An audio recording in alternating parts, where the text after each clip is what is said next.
नमस्कार मित्रों, मैं आर कुमार सैनी, वैदिक and KP astrologer and Vastushastra consultant. आज अपन इस वीडियो के अंदर बात करेंगे वास्तुशास्त्र के बारे में कि भूमि का आकार है वो किस तरह का होना शुभ माना जाता है या किस तरह का आकार है वो अशुभ स्थिति मानी जाती है।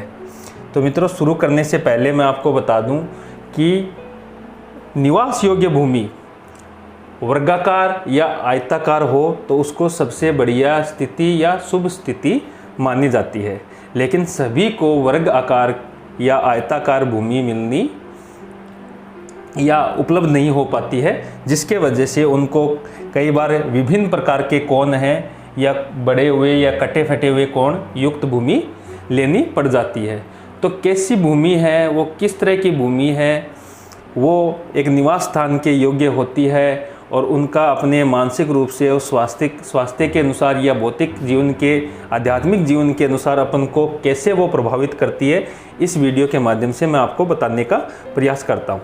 तो सबसे पहले मैं आपको शुरू करने से पहले बता दूँ कि पूर्व दिशा है उसके ऊपर सूर्य की आधिपत्य या अधिकार होता है। पश्चिम दिशा पे शनि का, उत्तर दिशा पे बुध का, दक्षिण दिशा में मंगल का, ईशान कोण है उसमें गुरु और केतु का, आग्नेय कोण में शुक्र का, वायव्य कोण के अंदर चंद्र का और नैऋत्य कोण के अंदर राहु का अधिकार क्षेत्र के अंतर्गत आते हैं। तो मित्रों, शुरू करते हैं। जैसे इस चित्र के अंदर आप देख रहे हैं कि ईशान कोण है वो बढ़ा हुआ है। ईशान कोण के साथ साथ में पूर्व दिशा व शुक्र की दिशा भी बढ़ी हुई है। दूसरी स्थिति ये है, इसके अंदर भी ईशान कोण है वो बढ़ा हुआ नज़र आ रहा है। तीसरी स्थिति ये, जिसके अंदर बुध का क्षेत्र, गुरु का, सूर्य का और शुक्र का जो क्षेत्र है वो बढ़ा हुआ आपको नज़र आ रहा है। तो ये स्थिति हो, यानी ईशान कोण अगर किसी प्लॉट या भूमि का बढ़ा हुआ हो तो वो कैसी लाभप्रद है या हानिप्रद है, वो इसके बारे में मैं इस वीडियो के अंदर बताने की कोशिश करूंगा। जैसे गुरु है वो एक शुभ ग्रह माना जाता है। सूर्य को भी अपनी उन्नति, यश और मान सम्मान का कारक माना जाता है। शुक्र है भोग विलासिता का कारक माना जाता है और बुध है उसको ज्ञान, शिक्षा, वाणिज्य, व्यापार या धन के लिए देखा जाता है। तो मित्रों, इस ईशान कोण के बढ़ने के कारण गुरु का, सूर्य का और शुक्र का तीनों का क्षेत्र है वो तीनों के क्षेत्र के अंदर बढ़ोतरी हो रही है और तीनों ही ग्रह हमारे लिए शुभ कार्य करने योग्य या शुभ कारक होते हैं।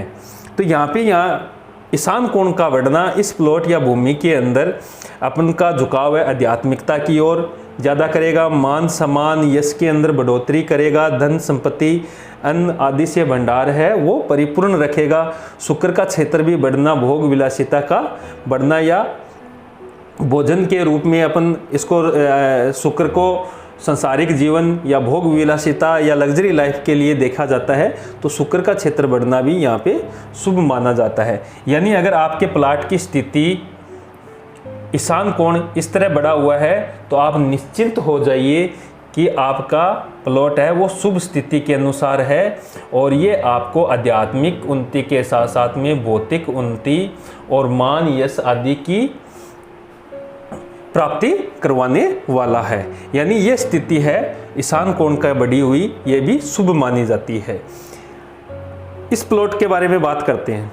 जैसे ये चित्र के अंदर आप देख रहे हो कि बुध का क्षेत्र है वो भी बढ़ा हुआ है, गुरु का क्षेत्र है वो भी बढ़ा हुआ है, सूर्य का है और शुक्र का क्षेत्र भी बढ़ा हुआ है। अगर आपके प्लॉट या घर भूमि की स्थिति है, प्लॉट आदि की स्थिति इसके आकार की है तो भी आप निश्चिंत हो जाइए। ऐसी भूमि वाले व्यक्ति भी बहुत अपनी लाइफ के अंदर उन्नति करते हैं, मान सम्मान, यश, आध्यात्मिकता का आनंद उठाते हैं। ऐसे घर के अंदर निवास करने वाले लोग आध्यात्मिकता की तरफ ज़्यादा अग्रसर रहते हैं, यानी आध्यात्मिकता के अंदर उनकी विशेष तौर पे रुचि होती है। लेकिन यहाँ पे गुरु का क्षेत्र है वो भारी हो गया, तो इस चीज़ का लाभ लेने के लिए हमें नृत्य कोण को भारी करना पड़ेगा। यानी इसका बैलेंस बराबर करने के लिए ये कोण बढ़ा हुआ है, ईशान कोण बढ़ा हुआ है, तो ईशान कोण यहाँ गुरु का क्षेत्र है, गुरु वैसे भी भारी ग्रह है, तो गुरु का क्षेत्र बढ़ गया यानी ये और अधिक भारी हो गया। तो इसके लाभ अपन को आध्यात्मिक उन्नति या मान सम्मान यश भौतिक सांसारिक उन्नति धन लाभ व्यापार के लिए उन्नति के लिए अपन को गुरु की जो दिशा बढ़ी है उसका बैलेंस है बराबर करना पड़ेगा। तो ये जो बैलेंस बराबर है वो नैऋत्य कोण के अंदर होगा। तो अपन को नैऋत्य कोण के अंदर कोई निर्माण कार्य या भारी निर्माण कार्य करवाना होगा। भारी निर्माण कार्य करवाने के बाद में ये जो क्षेत्र बढ़ा हुआ है इसका लाभ हमें मिलना शुरू हो जाएगा। तो मित्रों, अगर आपके भूमि या घर का आकार, प्लॉट का आकार अगर इस तरह बना हुआ है तो निश्चित तौर पे आपको नैऋत्य कोण के अंदर निर्माण कार्य करवाना चाहिए। इस क्षेत्र को ब्लॉक कर देना चाहिए या भारी निर्माण यहाँ पे कुछ न कुछ या कोई भारी वस्तुएं हैं वो इस क्षेत्र के अंदर आपको रखनी चाहिए ताकि आपको ईशान कोण के बढ़े हुए क्षेत्र का आपको लाभ मिल सके। तो मित्रों, मेरा ये वीडियो आपको कैसा लगा ज़रूर बताइएगा। अगर मेरा ये वीडियो आपको पसंद आया हुआ है तो मेरे चैनल को ज़रूर सब्सक्राइब करें, लाइक करें, शेयर करें। बहुत बहुत धन्यवाद मित्रों। नमस्कार, जय हिंद, जय भारत।